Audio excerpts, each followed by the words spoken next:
अब हम पढ़ेंगे लैंड रिसोर्सेज। लैंड क्या है? Natural resource of almost important support natural vegetation, wild life, human life, economic activities, transport, communication systems. तो land क्या है? एक नेचुरल रिसोर्स है और वो इंपॉर्टेंट है। क्यों इंपॉर्टेंट है? Because it supports natural vegetation, wild life, human life, economic activities, transport, communication systems. तो ये आप डेफिनेशन लिख सकते हैं। It is important to use the available land for various purpose with careful planning. ये एक कोटेशन है। इस कोटेशन पे भी एक क्वेश्चन आ सकता है, तो आप इस कोटेशन को ज़रूर लिखें। Variety of relief, mountains, plateau, plains and islands.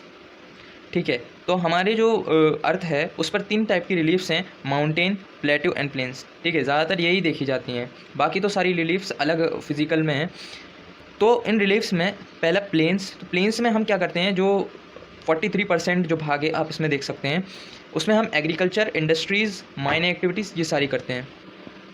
अगला आता है, तो प्लेन्स का यूज़ क्यों किया जाता है? एग्रीकल्चर, इंडस्ट्री, ठीक है, रहने के लिए यूज़ करा जाता है। तो प्लेन्स हमारे कितने परसेंट में है? 43% में।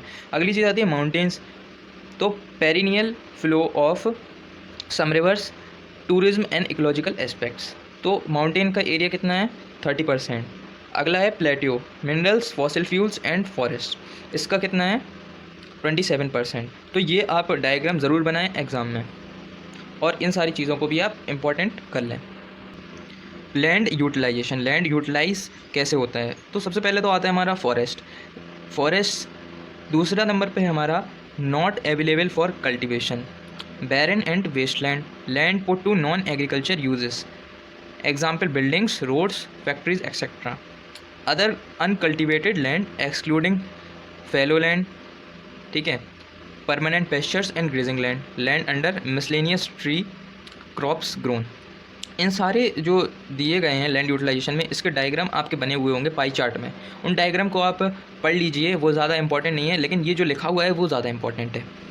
Cultivate not included in net sown area, ठीक है, अदर अनकल्टिवेटेड लैंड है जो, वो not included in net sown area, ठीक है। फिर है हमारा cultivable waste land, left uncultivated for more than 5 agriculture years, ठीक है। अगला आता है हमारा fallow land, current fallow, left without cultivation for 1 और less than 1 agriculture year, other than current fallow, left uncultivated for more than 5 agriculture years. Net sown area, net sown area क्या है? Area sown more than once in an agricultural year plus net sown area is known as gross cropped area. तो ये land utilisation के जो 5 parts हैं, आप इनको copy में नोट डाउन कर लें। अगला है land use pattern in India. तो लैंड यूज़ पैटर्न इंडिया में सबसे पहले है land use in determined by the physical factors such as topography, climate, soil type as well as population density, technological capability and culture and traditions. तो इन सारी चीज़ों से हम डिटरमाइन करते हैं लैंड का यूज़। अब टोटल ज्योग्राफिकल एरिया कितना है इंडिया का? 3.28 मिलियन किलोमीटर स्क्वायर। अब लैंड यूज़ की बात करें तो लैंड यूज़ कैसे होता है? Most of the other than the current fallow land are either of poor quality और the cost of cultivation of such land is very high, ठीक है। जो other than current fallow land हैं वो तो या तो पुअर क्वालिटी में है, या तो उनको कल्टीवेट करने का जो खर्चा आ रहा है वो बहुत ज़्यादा हाई है। दूसरी चीज़ है कि नेट शोन एरिया है जो, वो very greatly from one state to another. जो नेट शोन एरिया है वो अलग अलग जगह पर अलग अलग परसेंटेज में, अलग अलग क्वालिटी में या क्वांटिटी में हम कह सकें। 80% of the total area in Punjab, Haryana and less than 10% in Arunachal Pradesh, Mizoram, Manipur and Andaman and Nicobar Iceland.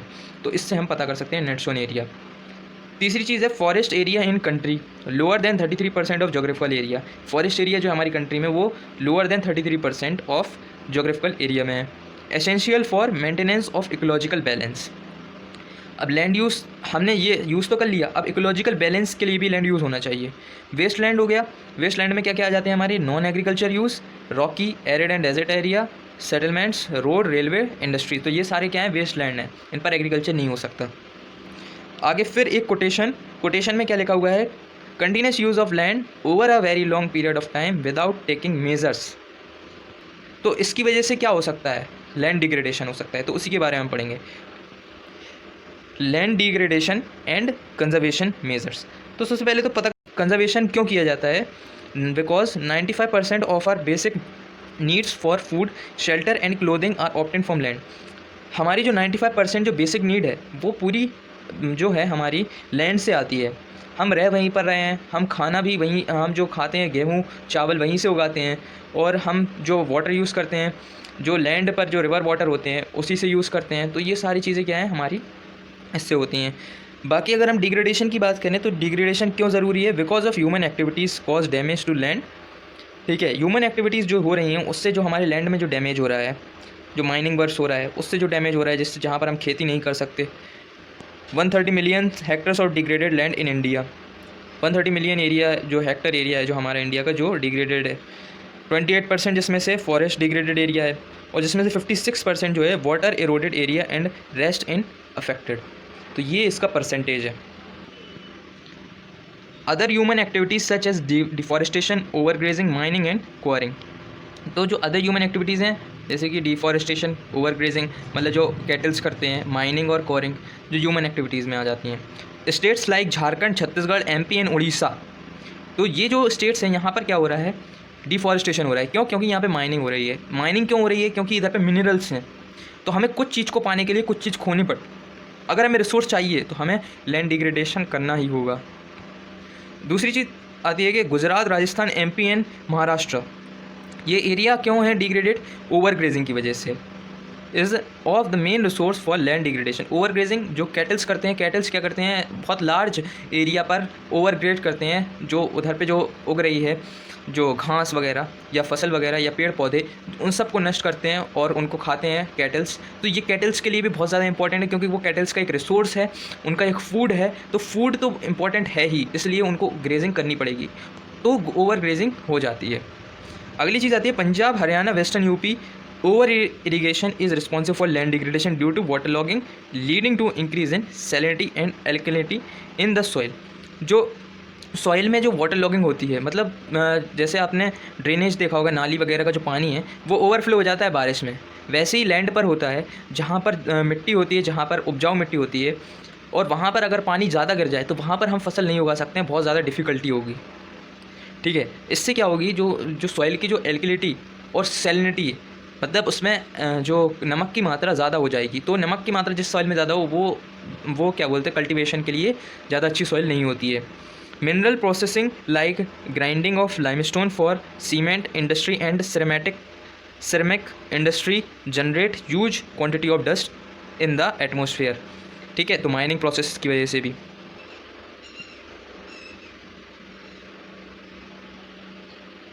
Solve the problem of land degradation. तो लैंड डिग्रेडेशन के लिए हम प्रॉब्लम कैसे सॉल्व करेंगे? अब तो ये सारे कुछ मेजर्स हैं। ठीक है, 6 पॉइंट लिखे हुए हैं, आप इनमें से कुछ 5 पॉइंट लिख सकते हैं, लेकिन एक पॉइंट आप एक बैकअप बनाकर चलिए। Afforestation and proper management of grazing. दूसरा पॉइंट है planting of shelter belts of plant, control on over grazing, stabilisation of sand dunes by growing thorny bushes are some of the method of to check land degradation, proper management of waste land, control of mining activities, proper discharge and disposal of industrial inefficient and waste after treatment can reduce land water degradation in industrial and suburban areas। ठीक है, तो ये कुछ measures थे। Resource पढ़े, अब हम soil resource पढ़ेंगे। सॉइल, सबसे पहले डेफिनेशन पढ़ते हैं सॉइल की। Soil is the medium of plant growth and supports different type of living organism on the earth. Soil क्या है? एक मीडियम ऑफ प्लांट ग्रोथ, जो प्लांट्स हैं उनको ग्रोथ करने के लिए एक मीडियम है। Support different type of living organs on the earth, और ये क्या लिविंग ऑर्गेन्स को सपोर्ट करता है जिसमें वो रहते हैं as a shelter. Important factors in formation of soil. तो जो सॉइल को बनाने के लिए जो इंपॉर्टेंट फैक्टर्स होते हैं वो क्या हैं? इनमें से आप कुछ 5 लिख सकते हैं, लेकिन मैंने ये सारे लिखे हैं, इनमें से आप कोई सा भी जो अच्छा लगे। टाइम, मिलियन ऑफ ईयर्स लगते हैं। रिलीफ, पेरेंट रॉक और bed rock, climate, vegetation, other forms of life, change in temperature, action of running water, wind, glaciers, activities of decomposers. अब हम क्या पढ़ेंगे? Classification of soils. सॉइल्स कितने types के होते हैं? तो सॉइल में सबसे पहले आता है alluvial soil, black soil, red and yellow soil, laterite soil, arid soil, forest soil. ठीक है, तो 6 टाइप के हमारे सॉइल्स हैं सिलेबस में, तो हम इन सारे को डिस्कस करेंगे ब्रीफ में। सबसे पहले आता है हमारा alluvial soil. Widely spread and important soil entire north plain. ठीक है, तो ये पूरे नॉर्दर्न प्लेन में सबसे ज़्यादा पाया जाता है alluvial soil. Deposit by 3 important Himalayan river system, Indus, Ganga, Brahmaputra, Rajasthan and Gujarat, eastern coastal plain, delta of the Mahanadi, the Godavari, the Krishna and the Kaveri river. ठीक है, consist of sand, silt and clay. Size क्या है, रिवर वैली बिगर, मतलब जो एलुवियल जो है वो रिवर वैली में जो पाया जाता है वो उसका साइज़ बड़ा होता है, और जो near the break of slope में पाया जाता है उसका साइज़ क्या होता है, कोर्स होता है, मतलब छोटे छोटे दाने होते हैं। अगली चीज़ देखा जाए, soil describe on the year ages. तो सॉइल दो टाइप पे डिस्क्राइब होता है, एलुवियल सॉइल, खादर मतलब new alluvial, bhangar old alluvial. Khadar क्या होता है, जिसमें फाइन पार्टिकल्स होते हैं, फाइन पार्टिकल्स, ठीक है, और जो मोर फर्टाइल हो। दूसरी चीज़ आती है हायर कंसंट्रेशन ऑफ कंकड़, कंकड़ जो होते हैं ना वो ज़्यादा होते हैं भांगर में, ओल्ड एलुवियल में, और ये लेस फर्टाइल होता है। Potash, phosphoric acid and lime, these are found in this soil. Growth of sugar cane, paddy, wheat and cereal and pulse crops. ठीक है, ये सारी क्रॉप्स इसमें उगाई जाती हैं। Area are intensively cultivated and densely populated. अगली चीज़ आती है हमारे ब्लैक सॉइल। ब्लैक सॉइल को हम दूसरे नाम से क्या जानते हैं, रिगर सॉइल। ब्लैक सॉइल जैसा नाम है इसका वैसे ही इसका कलर होगा, तो कलर क्या है इसका, black. Growing cotton, black cotton soil, cotton के लिए जाना जाता है इसलिए इसको बोलते हैं black cotton soil. Deccan trap, basalt region, north west Deccan plateau, Deccan plateau में बहुत ज़्यादा ब्लैक सॉइल है। Made up of lava flows, जो लावा में से जो फ्लो निकलता है उससे बनता है black soil. Plateau of Maharashtra, Malwa, MP and Chhattisgarh, तो इन जगहों पर ये पाया जाता है।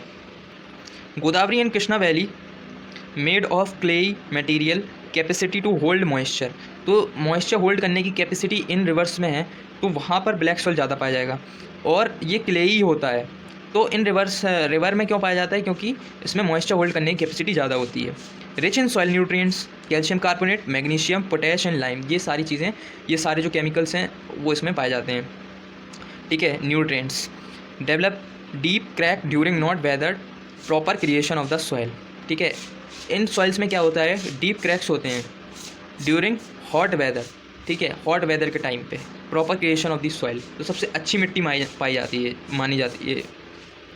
अगली चीज़ आती है हमारी रेड एंड येलो सॉइल। तो रेड एंड येलो सॉइल में क्रिस्टलाइन, इग्नियस रॉक, ठीक है, low rainfall in the eastern and southern parts of the Deccan plateau, Orissa, Chhattisgarh, southern part of the middle Ganga plain, इन जगहों पर पाई जाती है, और रेडिश कलर में होती है due to diffusion of iron in crystalline and metamorphic rock. इन रॉक्स में रेडिश कलर पाया जाता है बिकॉज इसका कलर रेडिश है। येलो हाइड्रेट फॉर्म, तो जो सॉइल होती है वो हाइड्रेट फॉर्म में होती है, उसको येलो सॉइल बोला जाता है। अगली चीज़ है एरिड सॉइल। एरिड सॉइल में sandy in texture, saline in nature, red to brown in colour, it lack humus and moisture due to dry climate, high temperature and faster rate of evaporation. Humus क्यों नहीं होता है इस soil में, because जो organism, जो micro organism होते हैं वो क्या होते हैं, डाई हो जाते हैं because of temperature, high temperature, इस वजह से उसमें ह्यूमस बन नहीं पाता है। Common salt found due to evaporation of water, और इस सॉइल में कॉमन सॉल्ट पाया जाता है। कॉमन सॉल्ट पाया जाता है, इसके लिए ये सॉइल क्या है, कल्टीवेशन के लिए ज़्यादा अच्छी नहीं है। It is useful after irrigation, it become cultivable, जब इस पर इरीगेशन हो जाती है जब इसको यूज़ करा जा सकता है। Barley, wheat, cotton, maize, millets and pulses, ये सारी क्रॉप्स इस पर उगाई जाती हैं।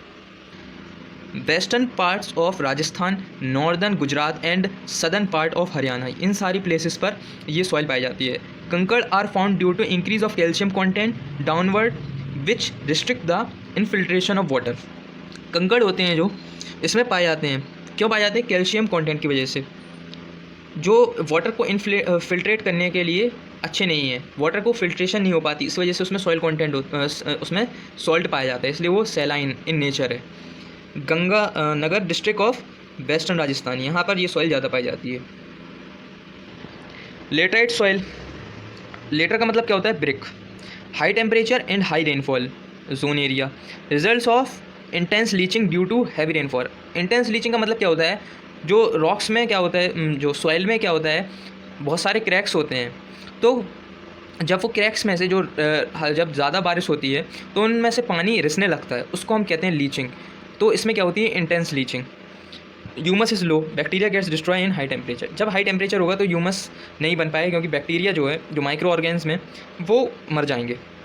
Laterite soil are suitable for cultivation with adequate doses of manure and fertilisers, जब हम इसमें फर्टिलाइजर और मैन्योर लगाएंगे ज़्यादा तभी इसको यूज़फुल करा जा सकता है, मतलब ये भी ज़्यादा अच्छी नहीं है एग्रीकल्चर के लिए। Karnataka, Kerala, Tamil Nadu, MP, hilly areas of Orissa and Assam, T and coffee in hilly areas, तो हिली एरियाज़ में टी और कॉफ़ी इसी सॉइल से बनाई जाती है। इस सॉइल में मैन्योर और फर्टिलाइज़र का यूज़ होता है, तब जाके ये अच्छा यूज़ हो पाती है।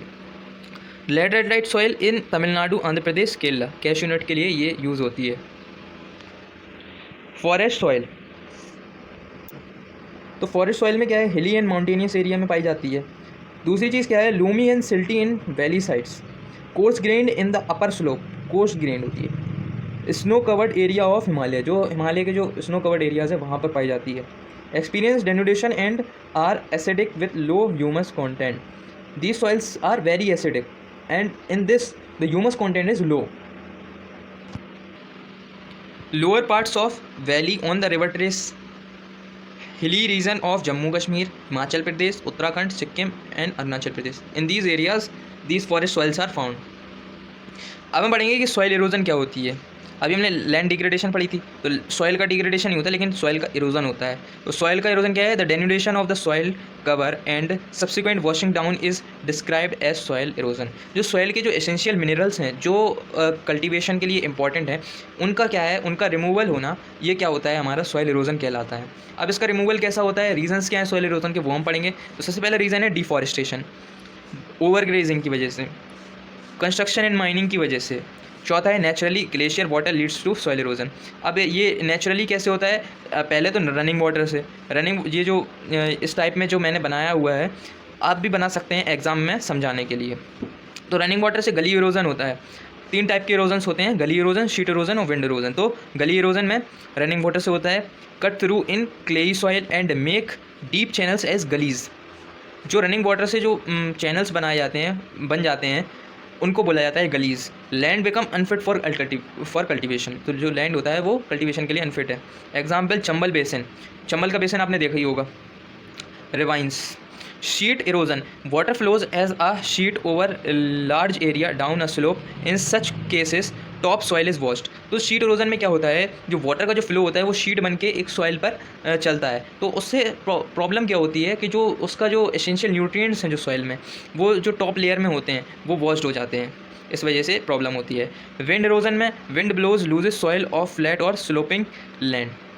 जो कुछ लैंड्स होते हैं जहाँ पर कल्टीवेशन हो सकती है, लेकिन विंड के ज़रिए क्या होता है, वहाँ की जो टॉप लेयर सॉइल होती है ये, और जो फ्लैट सरफेस वाली सॉइल होती है, वो उसको जो एसेंशियल न्यूट्रिएंट्स हैं उसको उड़ा ले जाती है, जिसकी वजह से वो अनफिट हो जाती है सॉइल। 5वीं चीज़ आती है इसमें, प्लगिंग इन रॉन्ग वे। जब हम कल्टीवेशन करते हैं तो जो हम प्लगिंग करते हैं तो उसमें एक रॉन्ग वे में अगर वो चली जाए तो जो सॉइल है वो अनफिट हो जाती है एग्रीकल्चर के लिए। अगला टॉपिक है सॉइल कंजर्वेशन। अब सॉइल जब इरोडेड हो रही है, सॉइल का इरोजन हो रहा है, तो सॉइल का कंजर्वेशन भी पढ़ना ज़रूरी है। Ploughing along the contour line can decelerate the flow of water down to slope, इसको हम कहते हैं कंटूर प्लगिंग। प्लगिंग हम रॉन्ग वे में कर रहे थे, तो अगर हम कंटूर प्लगिंग करेंगे तो हमारी सॉइल अनफिट नहीं होगी। Terrace cultivation restricts erosion, western and central Himalaya. जो टेरेस कल्टीवेशन है वो क्या होती है, इरोजन को रिस्ट्रिक्ट करती है। Strip cropping, large fields can be divided into strips of grass are left to grow between the crops. ठीक है, स्ट्रिप क्रॉपिंग का हम यूज़ कर सकते हैं। This break up the force of wind, इसकी वजह से क्या होता है, जो विंड का जो प्रोसेस होता है, जो विंड आती है उसकी वजह से जो सॉइल है वो उड़ नहीं पाती है, तो स्ट्रिप क्रॉपिंग करनी चाहिए। Shelter belts have contributed significance to the stabilisation of sand dunes and in stabilising the desert in western India. जो वेस्टर्न इंडिया में जो फसल उगाई जाती है वो सैंड ड्यून्स, जो एलोविया विंड प्रोसेस की वजह से जो सैंड ड्यून्स हट जाते हैं, उसकी जो प्रॉब्लम होती है, जो उसको स्टेबलाइज करने के लिए क्या करते हैं, शेल्टर बेल्ट्स लगाए जाते हैं। शेल्टर बेल्ट से क्या होता है, सैंड ड्यून्स स्टेबलाइज होते हैं। तो it is very significant process. So I hope you have understand very easily. And अगर आपको इन नोट्स में कोई भी अगर क्वेश्चन हो तो आप कमेंट में पूछ सकते हैं, और अगर आपको इन नोट्स की PDF भी चाहिए तो आप टेलीग्राम चैनल पे आ जाइए, डिस्क्रिप्शन में मैंने लिंक दे दी है। और बाकी कोई प्रॉब्लम हो तो कमेंट में बता दीजिए, और बाकी इस चैनल को सब्सक्राइब कर दीजिए, बेल आइकन को प्रेस कर दीजिए, जिससे कि सारी नोटिफिकेशन मेरी वीडियोस की आपको मिलती रहे और ऐसी नोट्स आपको बना के मैं आपको डिलीवर कर सकूं। ठीक है, थैंक यू स्टूडेंट्स।